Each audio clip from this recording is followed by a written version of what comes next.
Hello and welcome to a new video. SSC review petition মামলার গুরুত্বপূর্ণ update নিয়ে ভিডিওটি হতে চলেছে। রিভিউ পিটিশনের যে অর্ডার কপি সেটা আমাদের হাতে চলে এসেছে। অর্ডার কপি বাংলায় পুঙ্খানুপুঙ্খ ব্যাখ্যা করা হবে এবং তার সাথে কিছু গুরুত্বপূর্ণ ব্যাপার লক্ষ্য করা গেছে। এক্ষেত্রে এই যে 26,000 চাকরি বাতিলের জন্য আসলে কারা দায়ী বা কে দায়ী পুরো ব্যাপারটা সামনে চলে এসেছে। তো অর্ডার কপিতে কি লেখা আছে একদম পরপর আমরা বাংলাতে আপনাদের সামনে শেয়ার করব। সঙ্গে থাকুন, দেখতে থাকুন, চ্যানেলটিকে সাবস্ক্রাইব করে রাখুন এবং যারা ফেসবুক থেকে দেখছেন পেজটিকে ফলো করে রাখুন। শুরু করা যাক। তো কেস ডিটেল দেখার জন্য আমরা চলে এলাম এখানে, যেমন ডায়েরি নাম্বার দেখতে পাচ্ছেন 23194 এবং সেক্ষেত্রে যে রিভিউ পিটিশন সিভিল যে নম্বর সেটা হচ্ছে 1729, রেজিস্টার্ড অন 1/8/2025 এবং যেটা 5/8/2025-এ আপনারা ধরতে পারেন এটা বেঞ্চে ছিল honourable mister justice Sanjay Kumar and honourable mister justice Satish Chandra শর্মার। তো এক্ষেত্রে আমরা যদি অর্ডার সেকশনে যাই বা জাজমেন্ট অর্ডার সেকশনে, তো এক্ষেত্রে অর্ডারটা এখানে ডাউনলোড করে ওপেন করলাম। বাই দ্য ওয়ে এটা আমাদের টেলিগ্রাম চ্যানেলে অলরেডি দিয়ে দেওয়া আছে, সেখান থেকে আপনারা দেখতে পারবেন। তো এখানে দেখতে পাচ্ছেন পরিষ্কারভাবে state of West Bengal petitioner এবং versus Baishakhi Bhattacharya Chatterjee and others respondent, যেটা মেন মামলাটা, যেটা এপ্রিল মাসের 3 তারিখে যেটা চাকরি বাতিল হয়েছিল প্রায় 26,000, সেই মামলার বা সেই জাজমেন্টের রিভিউর জন্য এটা আবেদন। এবং তার সাথে দেখতে পাচ্ছেন যে 170 থেকে 180টি প্রায় ধরতে পারেন এর সাথে কানেক্টেড ম্যাটার আছে, যেটা এখানে পরিষ্কারভাবে উল্লেখ করা আছে। তো আমরা একদম মেন জায়গাতে চলে যাব যেখানে অর্ডার হিসাবে লেখা আছে ব্যাপারটা। তো দেখতে পাচ্ছেন, একটু জুম করে নিই তাহলে ভালো ক্লিয়ারভাবে বোঝা যাবে। তো order permission to file review petitions is granted. তো রিভিউ পিটিশন ফাইল করার যে পারমিশন সেটা কিন্তু গ্র্যান্ট করা হয়েছিল। Applications for exemption for filing certified copy of the judgment are allowed, এটা জাস্ট লেখা আছে। এবং delay in filing the review petitions is condone, এবং সেটা মার্জনা করা হয়েছে, দেরিতে রিভিউ পিটিশন ফাইল করা সেটা মার্জনা করা হয়েছে, এটা লেখা আছে। তারপর কি আছে, the judgment dated 3rd April 2025 in civil appeal number 4800/2025 and batch was passed after hearing extensive and exhaustive argument and upon considering all aspect factual and legal. তো এখানে কি ব্যাপারটা আছে, এক্ষেত্রে 3rd April 2025 যেটা মেন মামলা, যেটা রায় হয়েছিল, মেন রায় বলতে পারেন, 26,000 চাকরি বাতিল হয়েছিল প্রায়। তো সেখানে সেটা যে হিয়ারিং হয়েছিল সেটা ব্যাপক শুনানি ও সব দিক বিবেচনা করা হয়েছিল। এরপর আমরা দেখিনি, the settled legal position obtaining on the strength of case law was duly considered in the context of the illegalities in the selection process brought out by the report of the Justice Retired Bag Committee and Central Bureau of Investigation, along with the admissions made by West Bengal Central School Service Commission and the West Bengal Board of Secondary Education in their counter এফিডেভিটস। তো বিচারপতি bug committee ও CBI রিপোর্টের নির্বাচনী প্রক্রিয়ার অবৈধতা স্পষ্ট হয়েছিল বা selection প্রসেসের অবৈধতা। তো এক্ষেত্রে পরিষ্কারভাবে উল্লেখ করা আছে illegalities in the selection process, যেটা হয়েছিল এই সমস্ত ব্যাপার যা বিচারপতি যিনি রিটায়ার করেছেন এখন, এবং বাগ কমিটি ও সিবিআই রিপোর্টে যে সিলেকশন প্রসেসের অবৈধতা কিন্তু স্পষ্ট হয়েছিল, এটা কিন্তু আছে, পরিষ্কারভাবে লেখা আছে। The failure on the part of the West Bengal Central School Service Commission to retain the original physical OMR sheets or at least the mirror copies thereof was significant factor which weighed with the High Court and with this court. তো এখানে physical OMR sheet বা কমপক্ষে বা at least the mirror copy যেটা OMR শিটে সেটা কিন্তু সংরক্ষণ করা হয়নি স্কুল সার্ভিস কমিশনের দ্বারা।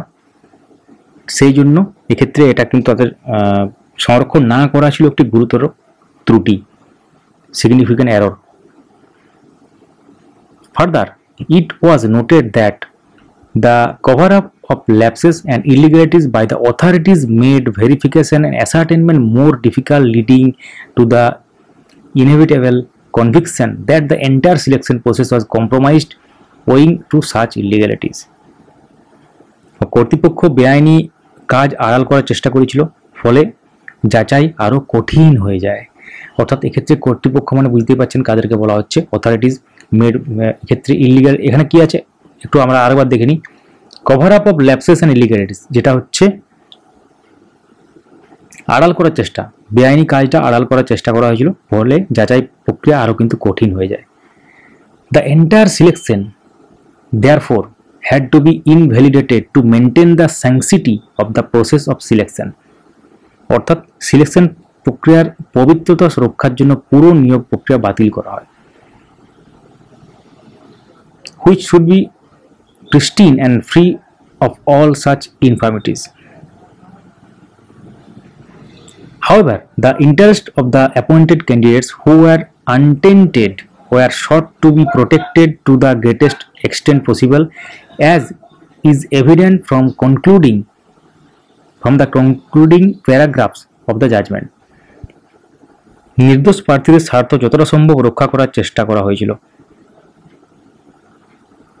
No doubt, invalidation of such untainted appointment would lead to heartburn and anguish, which the court was fully conscious of, but protecting the purity of the selection process is paramount and necessarily has to be given the highest priority।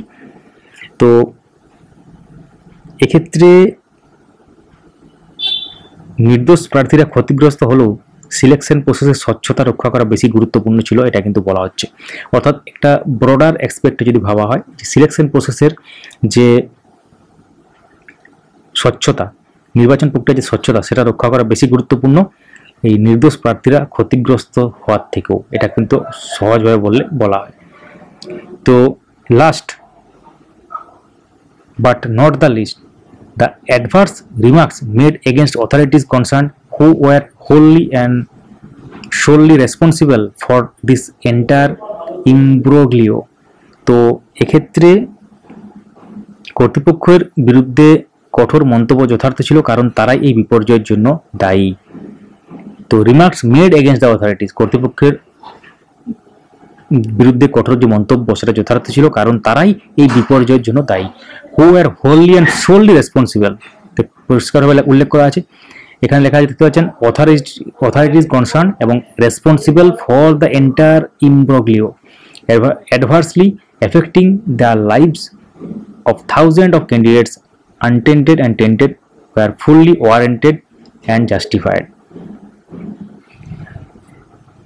This review petition, in which in effect seek a rehearing of the entire matter on merits, therefore do not deserve to be entertained, as it all relevant aspects have already been examined and considered comprehensively। যেহেতু